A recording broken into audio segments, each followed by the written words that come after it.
लेकिन मैं इसका थोड़े हिस्टोरिकल एस्पेक्ट्स के बारे में भी मैं आपको बताना चाहूंगा। पहले तो ये जो क्लिनिकल लीगल एजुकेशन है उसके डेफिनेशन में देना चाहूंगा। तो clinical legal education is essentially a multidiscipline, multi-purpose education which can develop the human resources and idealism needed to strengthen the legal system.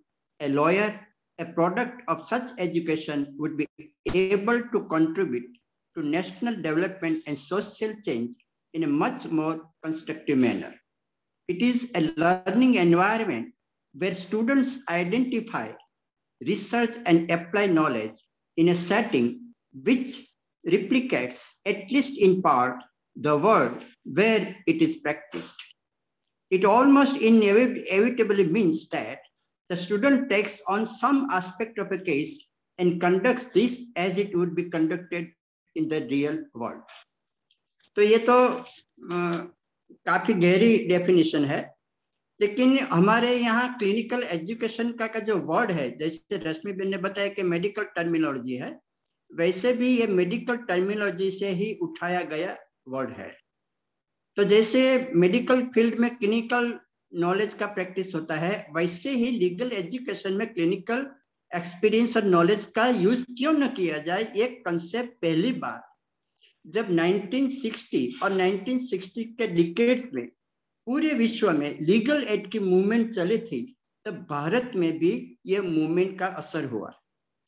तो ये लीगल एड मूवमेंट जो थी, इसमें कई कमिटीज का फॉर्मेशन हो गया था अपने देश में, और ये कमिटीज ने सबने अपने रिपोर्ट में ऐसा लिखा था कि हमें लॉ कॉलेज के स्टूडेंट्स का इन्वॉल्वमेंट चाहिए, और ये होगा तो ये सोशल जस्टिस के हमारे जो अंडर प्रिविलेज लोग हैं, वो अंडर प्रिविलेज लोग को हम न्याय दे सकते हैं।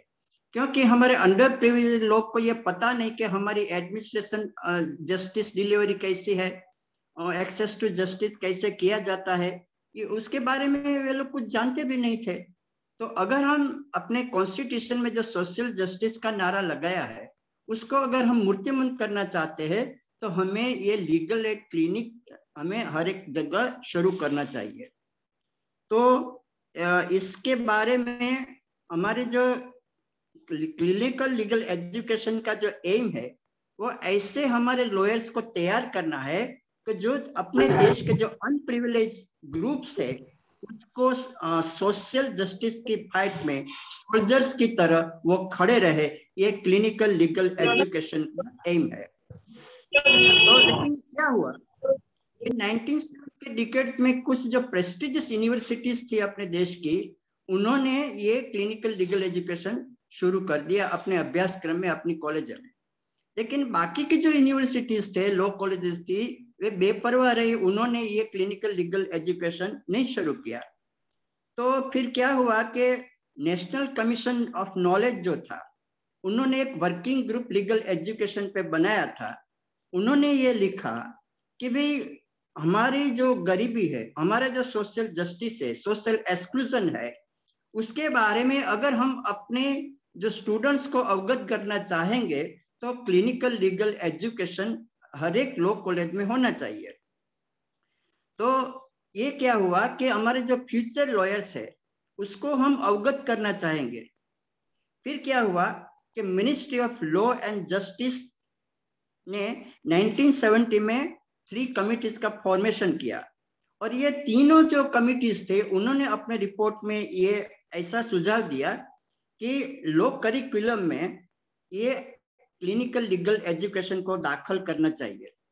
बाद में क्या हुआ कि expert committee on legal aid 1973 में उन्होंने भी ये अपने रिपोर्ट में कहा कि clinical legal education law colleges में दाखिल करना चाहिए। सुप्रीम कोर्ट की एक कमिटी थी, committee on implementing legal aid, उन्होंने भी ऐसा कहा कि अगर हम स्टूडेंट्स को इन्वॉल्व करते हैं तो क्या होना चाहिए। तो उन्होंने कहा कि हमारे लॉ कॉलेज स्टूडेंट्स को क्लिनिकल एजुकेशन के माध्यम से हमें सामाजिक न्याय का जो हेतु है वो हमें सर्व करना है। इसीलिए हमें क्या करना चाहिए, तो इसलिए हमारे जो घरेलू कानून है, जैसे कि आरटीआई है जैसे अपने घरेलू हिंसा धारा है, हिंदू सक्सेशन एक्ट है, हिंदू मैरिज एक्ट है, मनरेगा एक्ट है, ऐसे सभी जो कानून है उसके बारे में छोटे छोटे किताबें अपने लॉ स्टूडेंट्स के पास तैयार करवाना चाहिए और गांवों में उसको बांटना चाहिए, ये करना चाहिए। ये सुप्रीम कोर्ट की कमेटी ने ये सुझाव दिया। बाद में ये सुप्रीम कोर्ट की जो कमेटी थे उसका जो रिपोर्ट आया उसके बाद में BCI, bar council of India ने ये ऐसा तय किया, उन्होंने 1997 में it introduced 4 papers relating to clinical education. तो पहला पेपर था प्री ट्रायल प्रिपरेशन, नंबर 1। दूसरा था लीगल ड्राफ्टिंग एंड स्किल्स का था।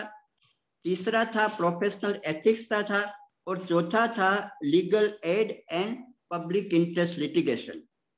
तो ये जो कमिटी थी उसके हिसाब से ये जो रिपोर्ट आया, बार काउंसिल ऑफ इंडिया ने 4 पेपर्स का इंट्रोडक्शन किया और सभी को सूचना दी, सभी यूनिवर्सिटी और लॉ कॉलेजेस को, कि भी अपने जो लॉ करिकुलम है उसको ये दाखला दे।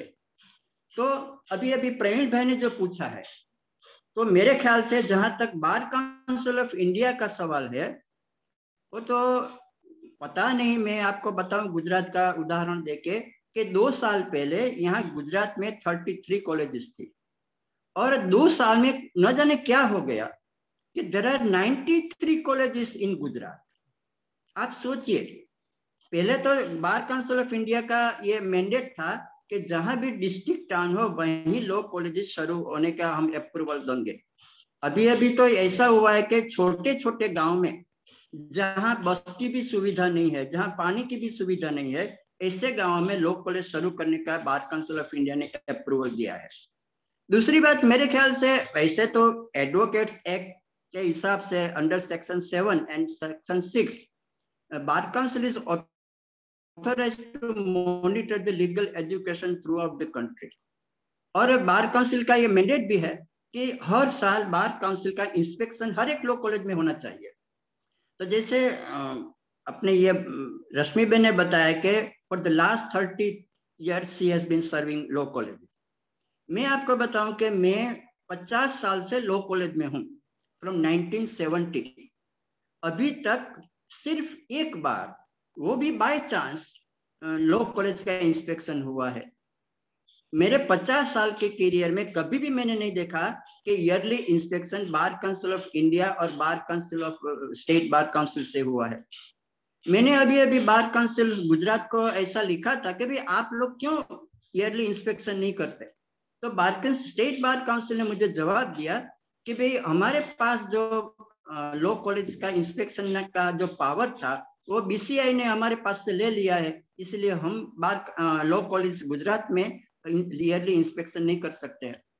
तो जहां तक मैं समझता हूँ, अदर्स में एग्री और मे नॉट एग्री, लेकिन बार काउंसिल लीगल एजुकेशन के बारे में बहुत ही बेपरवाह है।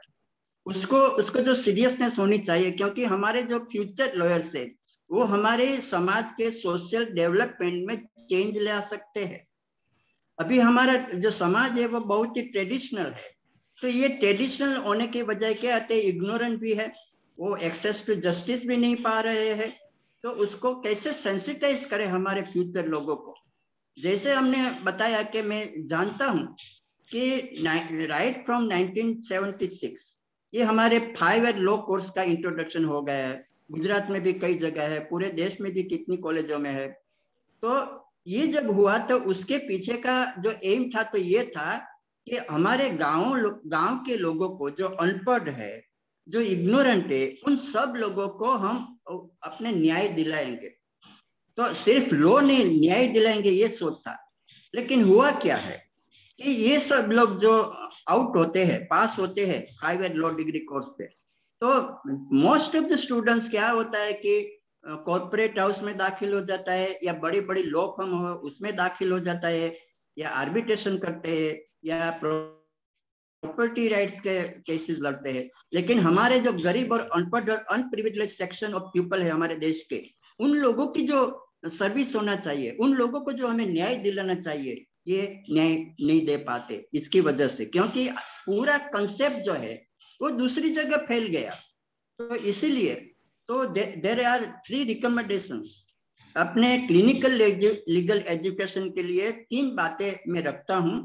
पहली बात जो ये है कि हमारी जो कॉलेजेस है वो कॉलेजेस में लीगल क्लिनिकल एजुकेशन कैसा होना चाहिए। तो लीगल एजुकेशन लॉ कॉलेजेस में ऐसा होना चाहिए कि हमारे हर एक स्टूडेंट्स को क्लिनिकल लीगल एजुकेशन में पार्ट लेने के लिए क्रेडिट बेस्ड सिस्टम होना चाहिए, उसको कंपलसरी होना चाहिए। जैसे मैं जानता हूं तो कई लॉ कॉलेज ऐसी भी है कि जो लीगल एड प्रोग्राम गाँव में जाकर करती है। मैं जहां तक अपने कॉलेज में पालनपुर में लॉ कॉलेज का प्रिंसिपल था, हम कई जगह कई गाँव में गए थे और हम क्या करते थे कि जो डिस्ट्रिक्ट लीगल सर्विस अथॉरिटी है उसका भी हम कोऑपरेशन लेते थे। और गांवों में क्या होता था कि जो गांवों के सरपंच है, स्कूल के जो आचार्य है, उन लोगों भी साथ लेकर हम गांवों में भी कुछ ड्रामास करते थे, कुछ टॉक रखते थे, कुछ लोगों का जो अपने लीगल इश्यूज होते थे उसको भी हम सोल्व करते थे। ऐसा हम करते थे। तो कॉलेज हो ऐसा कर सकते हैं। दूसरी बात जो है बार काउंसिल का रोल आता है। तो बार काउंसिल क्या कर सकती है? तो बार काउंसिल को ये करना चाहिए कि district legal service, state legal service का साथ लेकर हर एक कॉलेज में जो ट्रेन लॉयर्स होते हैं उसका साथ लेके लीगल एड क्लिनिक चलाना चाहिए। ऐसे तो क्या होता है कि जैसे कॉलेज तो हर एक डिस्ट्रिक्ट में होती है, गाँव में तो होती नहीं है। तो गाँव में कोई स्कूल में या पंचायत में लीगल एड क्लिनिक खोलना चाहिए और हर हफ्ते जो ट्रेन लॉयर्स होते हैं, जो लीडिंग लॉयर्स होते हैं, उसका साथ लेकर कुछ लोग कॉलेज को स्टूडेंट्स को लेकर वहां जा सकते हैं और गांव के लोगों का जो लीगल इश्यूज होता है उसका सॉल्यूशन ला सकते हैं। अगर जरूरत हो तो उन लोगों को कैसे कोर्ट में उसका केस पुटअप किया जाए ये भी गाइडेंस ये लोग दे सकते हैं। ऐसे जो फ्यूचर लॉयर्स होते हैं वे भी इसमें सहाय कर सकते हैं। तीसरी बात आती है यूजीसी की आती है। यूजीसी की भी लीगल एजुकेशन पे एक कमेटी थी, बहुत साल पहले पुरानी थी। तो यूजीसी को भी ये सोचना चाहिए कि हर एक लॉ कॉलेज में legal aid clinic it should be A part of the curriculum. वैसे पार्ट ऑफ द करिकुलम तो अब भी है, लेकिन उसकी तरफ लॉ कॉलेजेस और टीचर्स बेपरवाह होते हैं। जैसे मैं आपको बताऊं कि पहले बहुत साल पहले ऐसा भी था कि यूएसए की एक यूनिवर्सिटी का कोऑपरेशन लेके हमारे लॉ टीचर्स को वहां क्लिनिकल लीगल एजुकेशन के लिए 1 ईयर कोर्स था, तो वहां भेजे जाते थे। अभी वो स्कीम डिसकंटिन्यू हो गई है। तो इसकी वजह से क्या होता है कि हम लॉ कॉलेजेस में तो ये हमने दाखिला लिया है, हमने क्लिनिकल एजुकेशन दाखिल कर दिया, लेकिन हमारे पास ट्रेन टीचर्स नहीं है कि क्लिनिकल लीगल एजुकेशन की टीचिंग मेथड क्या होनी चाहिए। उसको ये हमारे टीचर्स को ट्रेनिंग देनी चाहिए, उसको तैयार करना चाहिए, उसको कहीं बाहर भेजना भी चाहिए, उसको प्रैक्टिकल ट्रेनिंग देनी चाहिए। और जो रिटायर्ड जजेस है और जो लीगल हमारे जो सर्विसेज है, स्टैट्यूटरी बॉडीज है, उसका भी साथ लेकर हमें टीचर्स को तैयार भी करना चाहिए। कुछ मैं उदाहरण देना चाहूंगा। जैसे रश्मि बेन ने ये उदाहरण दिया था न्यूयॉर्क का, लेकिन हमारे भारत में भी आप देखिए कुछ साल पहले बाल ठाकरे का निधन हो गया। उस टाइम बम्बई बंद का ऐलान हो गया था। तो एक लड़की ने ऐसा लिखा था फेसबुक पे कि भाई एक आदमी मर जाता है तो पूरे बम्बई को बंद होने की क्या जरूरत है, क्योंकि बम्बई में लाखों लोग ऐसे है कि जो रोज अपने कमाई खाता है, उसकी कमाई का क्या होगा, वे लोग भूखे रहे होंगे, ऐसा कुछ फेसबुक में लिखा था। तो पुलिस ने IT act, information technology act 2000 act के तहत 66A सेक्शन उन लोगों को, वो लड़की को अरेस्ट किया और पूरी रात उसको कस्टडी में रखा। तो दिल्ली लॉ यूनिवर्सिटी की एक स्टूडेंट थी श्रेया सिंगल, उन्होंने ये पीआईएल की सुप्रीम कोर्ट में डायरेक्ट कि भाई जो आईटी एक्ट की सेक्शन 66A है तो वो आर्बिट्ररी है, ऐसे पुलिस को अरेस्ट करने की पावर नहीं होनी चाहिए। अगर इस लड़के ने ये फॉरवर्ड किया है कि भाई बंद रखने से तो कई लाखों लोग भूखे रहते हैं। तो इसमें उसने she has simply express her view, इसमें कोई बुराई तो नहीं है, उसने कोई ऑफेंस तो नहीं कमिट किया है। तो सुप्रीम कोर्ट ने ये जो सेक्शन 66A है आईटी एक्ट की, वो वैध ठहरा दिया है। और दूसरी बात, मेरे ख्याल से नेशनल लॉ यूनिवर्सिटीज है कई जगह का, मेरे ख्याल से देश में 10-12 जगह है, जैसे भोपाल में है, जोधपुर में है, बम्बई में भी, बम्बई में पता नहीं, दिल्ली में है, ऐसे कई जगह है। तो दिल्ली का जो नेशनल लॉ यूनिवर्सिटी है, उनका एक केस बहुत ही एग्जाम्पलरी है। ऐसा हुआ था 5 साल पहले, एक लड़की थी, एमए तक पास थी, तो वो एक मैट्रिक पास लड़के के साथ प्रेम में थी। तो उसके माँ बाप उसका विरोध कर रहे थे। तो ऐसा कहा जाता है कि वो दोनों ने मिलकर, जो लड़की वाले लोग थे, उन 7 लोगों का मर्डर किया। तो वो केस हुआ, फिर सुप्रीम कोर्ट ने भी उसको कैपिटल पनिशमेंट फाइनल कर दी। तो ये केस बहुत ही चर्चास्पद रहा। तो नेशनल लॉ यूनिवर्सिटी जो दिल्ली वाले, उन लोगों का एक ऐसा रिसर्च विंग है। तो उन लोगों के जो स्टूडेंट्स थे, वो स्टूडेंट्स ने ऐसा किया कि भाई उसमें था, वो जजमेंट पूरी तरह पढ़ा और उन्होंने लगा कि इसमें कुछ डिफेक्ट्स है जजमेंट में। तो उन लोगों ने पीआईएल सुप्रीम कोर्ट में की कि ये जो कैपिटल पनिशमेंट अवॉर्ड किया है वो इलीगल है।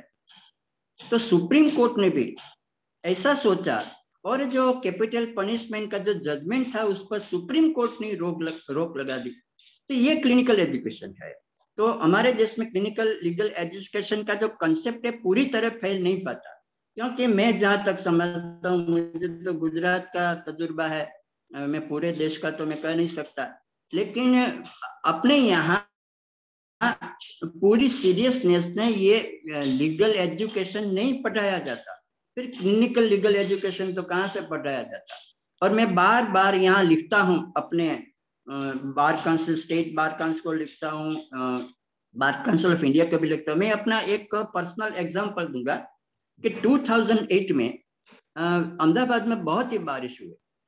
वहाँ एक एरिया, वासणा एरिया है, वहाँ एक रिक्शा चालक था, वो अपनी रिक्शा शुरू करने गया, तो वो वहाँ पे एक खड्डा था, तो उसमें गिर गया। दूसरे दिन उसकी लाश मिली, वो मर गया। तो ये अखबार में ये न्यूज प्रकट हुआ। तो इसको लेकर मैंने स्टेट ह्यूमन राइट्स कमीशन को एप्लीकेशन दी कि भाई इसका क्या दोष था कि वो चलता था, वो अपनी कमाई अपने हाथों से खाता था, वो अहमदाबाद जैसे शहर में रहता था, उसके अभी उसके फैमिली का क्या होगा, उसको मुआवजा मिलना चाहिए। तो ह्यूमन राइट्स कमीशन ने 1 साल तक केस चलाया और उसने अवार्ड दिया कि भाई उसकी जो वाइफ थी उसको 1 लाख रुपए का अवार्ड मिला। और दूसरी बात, में एक और भी एग्जांपल आने की लालच रोक नहीं सकता कि हिमाचल प्रदेश में 2 साल पहले वो स्कूल में जो मिड डे मील की स्कीम होती है, वो मिड डे मील की स्कीम में ऐसा हुआ कि जो दलित SC ST के जो बच्चे थे उसको अलग बैठा गया। तो वो इंडियन एक्सप्रेस में इसका रिपोर्ट आया। तो मैंने इस रिपोर्ट का आधार लेकर नेशनल ह्यूमन राइट्स कमीशन की एप्लीकेशन दी। नेशनल ह्यूमन राइट्स कमीशन ने हिमाचल प्रदेश गवर्नमेंट से रिपोर्ट मांगा। तो रिपोर्ट में आया कि भी ये सच बात है, और हिमाचल प्रदेश गवर्नमेंट ने वो 4 टीचर्स को सस्पेंड भी किया। बाद में मुझको खत आया नेशनल ह्यूमन राइट्स कमीशन के भी कि क्या आप इससे संतुष्ट है। मैंने कहा नहीं, मैं संतुष्ट नहीं हूँ। उन लोगों को सिर्फ सस्पेंड नहीं करना चाहिए, उसको डिसमिस ही करना चाहिए।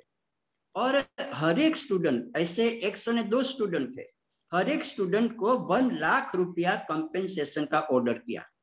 और मुझको जहां जानकारी है ऐसा भी है कि हर एक स्टूडेंट को 75,000 का कंपेंसेशन तो मिल गया, बाकी का 25,000 का क्या हुआ वो मुझे पता नहीं है। तो मैं कहना यह चाहता हूं कि ये बहुत ही बड़ा अहम इश्यू है, उसको जो स्टूडेंट्स के मानस में पूरी तरह बैठाना चाहिए, उसको सेंसिटाइज करना चाहिए। क्योंकि सोशल जस्टिस का जो नारा है ना, वो कहीं दिखाई ही नहीं देता। अपने कॉन्स्टिट्यूशन के अच्छे अच्छे आइडियल्स के बारे में हम बात करते हैं, लेकिन हम सोशल जस्टिस के बारे में बहुत कुछ सुना ही नहीं देता। इसलिए सोशल जस्टिस का ये मीडियम है। सोशल जस्टिस अगर हम एस्टेब्लिश करते हैं तो लॉ कॉलेजेस में, हर एक लॉ कॉलेज में कंपलसरी होना चाहिए, एक क्रेडिट बेस होना चाहिए। कंपलसरी होना चाहिए। और ये from UGC to every law college including bar council of India, state bar council और स्टेट का जो लीगल अथॉरिटी होते हैं, उन सभी को कोऑर्डिनेशन करके इसका पूरी तरह अमल होना चाहिए, ऐसा मेरा मानना है। मैं धन्यवाद देता हूँ आप सब लोगों को, शिवानंद भाई का, प्रवीण भाई का, कि आपने मुझे मौका दिया मेरे इस बारे में मेरी सोच थी उसको प्रस्तुत करने का। खूब खूब धन्यवाद, आभार, जय हिंद। बहुत बहुत धन्यवाद प्रोफेसर कारिया जी। और आपने क्लिनिकल लीगल एड के विषय में, लीगल एजुकेशन के विषय में बहुत ही अच्छे उदाहरण देकर के आपने प्रस्तुत किया और बताया कि किस तरह से मानवाधिकार आयोग में आपने बहुत महत्वपूर्ण मुद्दों को रखा और वहां से एक अवार्ड इनको दिलवाया जो उसके पीड़ित थे। और सभी स्टूडेंट्स और जो भी लीगल फील्ड से जुड़े हुए एडवोकेट्स हैं, सबको इसी तरह से प्रयास करके इसको मुहिम की तरह काम करना चाहिए और हम लोगों को इस पर काम करने की आवश्यकता है। आप सबके मार्गदर्शन में इसको आगे अपन विचार करेंगे। और हमारे बीच में प्रोफेसर NK इंद्रायण जी हैं और वो पहले भी जुड़े हुए थे, निर्भया करके उनका ये शो कर रहा है, क्योंकि उनका नाम नहीं लिखा था प्रोफेसर साहब का, तो इसलिए थोड़ा सा दिक्कत हुई, तो क्षमा करिएगा। और आपका स्वागत है और कृपया सीधे अब बिंदु पर आ जाते हैं। आप कृपया अपने आप को अनम्यूट कर लें प्रोफेसर साहब, अपने आप को अनम्यूट कर लें। पहले उसमें एक टच करना पड़ेगा आपको, जो माइक का चिन्ह रहता है उसमें। और